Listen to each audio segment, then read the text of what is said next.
এই ভিডিওতে ত্রিপুরার বেঙ্গলি মিডিয়ামের ক্লাস 7 এর ম্যাথ অনুশীলন হচ্ছে 7.1 এর ডি নাম্বার সমাধান করব। তো এর আগের যতগুলো কোয়েশ্চেন রয়েছে সেগুলো অলরেডি সলভ করা রয়েছে প্লেলিস্টের মধ্যে, সেখানে দেখে নেবে। আর প্লেলিস্টটা পেতে হলে হচ্ছে ডেসক্রিপশনটা চেক করবে অথবা হচ্ছে ফার্স্ট কমেন্ট চেক করবে, সেখানে পেয়ে যাবে। তো এখানে রয়েছে নিচের শতকরাগুলোকে দশমিক ভগ্নাংশে প্রকাশ করো। এগুলা হচ্ছে পার্সেন্টেজ বা শতকরায় রয়েছে, সেটাকে ভগ্নাংশে প্রকাশ করব। যারা সি নাম্বার দেখেছো তোমরা বুঝতে পারবে, সেগুলো ছিল আমাদের দশমিক ভগ্নাংশে, সেটা আমরা প্রকাশ করেছিলাম শতকরায়। তো তার ঠিকই হচ্ছে উল্টো হবে। তো সেটা যারা দেখোনি তোমরা দেখে নিতে পারো, তাহলে তোমাদের এটা ইজি হবে। আর এইগুলা রয়েছে আমাদের কি শতকরা, সেটাকে দশমিক ভগ্নাংশে আমরা প্রকাশ করব। তো দেখো এখানে কিভাবে করতে হয়। এখানের কথাটা আবারও বলে দিচ্ছি আমি এই ভিডিওতে, যে এই সংখ্যাগুলোকে 100% দিয়ে, অর্থাৎ 100 আর পার্সেন্টেজ সিম্বলটা দিয়ে আমরা গুণ করলে 100-এর জন্য সেই পয়েন্টটা হচ্ছে দুগর পেছনে সরে যেত, আর এখানে হচ্ছে কি দুগর সামনে চলে আসবে পয়েন্টটা। তো সেটাই এখানে দেখাচ্ছি। প্রথমে দেখো এখানে হচ্ছে এইভাবে রয়েছে, আমরা সংখ্যাটাকে এখানে লিখে নিচ্ছি। আর নয়তো প্রথমে দেখিয়ে দিতে হবে, তবেই সুবিধা হয়। আমি কি লিখছি 2.5, এই সিম্বলটার অর্থ দাঁড়াচ্ছে 100 এর মধ্যে। তো 100-কে আমি লিখে দিলাম, ঠিক রয়েছে এইভাবে। এবার 100 দিয়ে যখন সময় তাকে আমরা ভাগ করব, তখন সময় হচ্ছে 2 লিখবো। এই পয়েন্টটা দুগর সামনে যাবে। এবার সংখ্যা তো রয়েছে আমার একটি, তাহলে দুগর কিভাবে যাবে? কোনো কিছু সংখ্যা নেই মানে আমি জিরো বসাবো, পয়েন্ট লাগাবো, তার সামনে হচ্ছে জিরো লাগিয়ে দেবো। এইভাবে করতে হয়। সেটাকে অ্যাকচুয়ালি আমরা ভাগ করছি। তো ভাগটা আমি পরবর্তীতে দেখাচ্ছি, প্রতিটার আনসার আমি তোমাদেরকে প্রথমে বলে দিচ্ছি। এখানে এইভাবে রয়েছে, ঠিক একইভাবে এখানে হচ্ছে 100, এই সিম্বলটার কারণে হচ্ছে 100 লিখছি আমি। এই সিম্বলটার মানেই হচ্ছে নিচে 100 রয়েছে, 0.1 রয়েছে। এবার হচ্ছে কি আমার এখানে 1 লিখে দিলাম, দুটি জিরো রয়েছে বলতে পারো, বা হচ্ছে 100-র এই দুটি শূন্যের জন্য, মানে একটা হচ্ছে আমাদের বোঝার জন্য বলছি, ইজিলি করার জন্য আমি লিখলাম জিরো। এখানে তো এই জিরোটা রয়েছে, তার এক ঘর সামনে যাবে, আরো এক ঘর সামনে যাবে, তো এখানে দুটি জিরো আসবে, তারপর পয়েন্ট, তারপর হচ্ছে জিরো। কোনো কিছু সংখ্যা নেই বলে জিরো লিখছি আমি। ইজ ইকুয়ালস টু, এখানে হচ্ছে সেম ভাবে 2.75 লিখতে পারি। এই সিম্বলটার জন্য হচ্ছে 100 আমি লিখে দিলাম, 100 দিয়ে ভাগ যাচ্ছে, ভাগ যদি আমি করে দিই 75 লিখলাম। 2 হচ্ছে একটা ঘর, আর শূন্য হচ্ছে ওপর একটা ঘর, দু ঘর সামনে চলে আসলো। এবার হচ্ছে 0.0, পরবর্তীটাও দেখে নাও সেম সেম। এখানে হচ্ছে 0.5 রয়েছে, নিচে হচ্ছে এখানে 100 থাকবে। তো এখানে হচ্ছে 5, তার সামনে কোনো কিছু নেই মানে হচ্ছে এক ঘর, দু ঘর, তারপর হচ্ছে এখানে পয়েন্ট, তারপর হচ্ছে একটা জিরো। তো এইগুলাকে দশমিক ভগ্নাংশে প্রকাশ করা হয়ে গেল।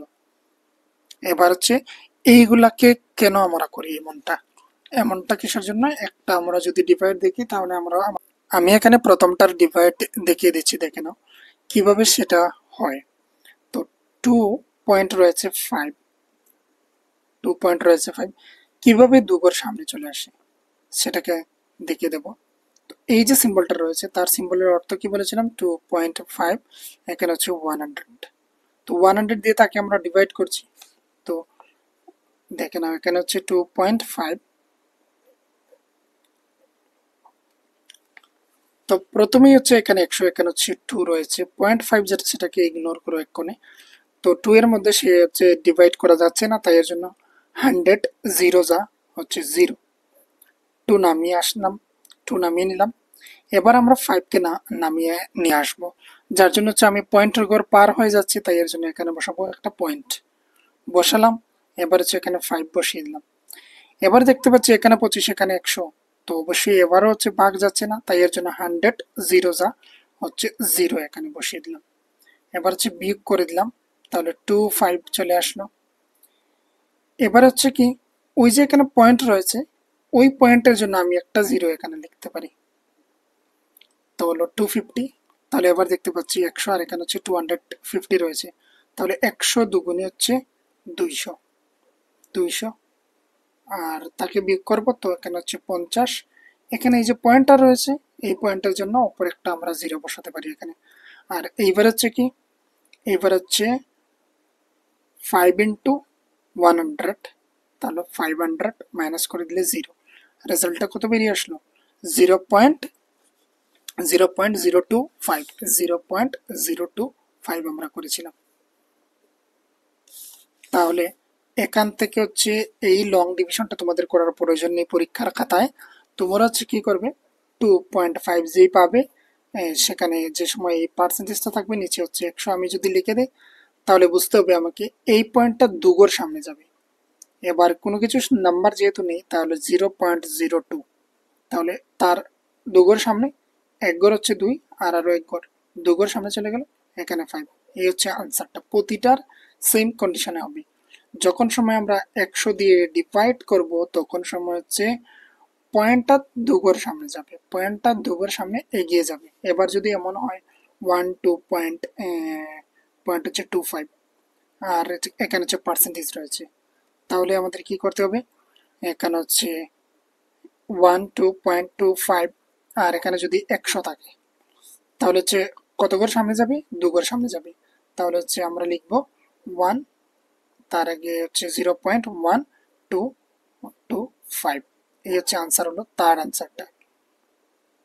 আবার যদি এরকম হয় 1.125.25 এমন হলো কোনো একটি, বা এখানে 3 লিখে দিতে পারি, 135.225। তাহলে এবার কি হচ্ছে, এবার কোথায় যাচ্ছে এই পয়েন্টটা, যখন সময় হচ্ছে পার্সেন্টেজ থাকছে তাকে আমরা ডিভাইড করছি 25, এই পার্সেন্টেজের মানে হচ্ছে 100, তাহলে হচ্ছে এই পয়েন্টটা দুগোর সামনে যাবে, মানে 3 এর সামনে আসবে, তো 1.3525 এইভাবে প্রকাশ করতে হবে। কখন, যখন সময় আমাকে বলা হবে এই ধরনের কোয়েশ্চেন যে নিচের শতকরাগুলোকে দশমিক ভগ্নাংশে প্রকাশ করো, তখন হচ্ছে এই প্রসেসে হবে।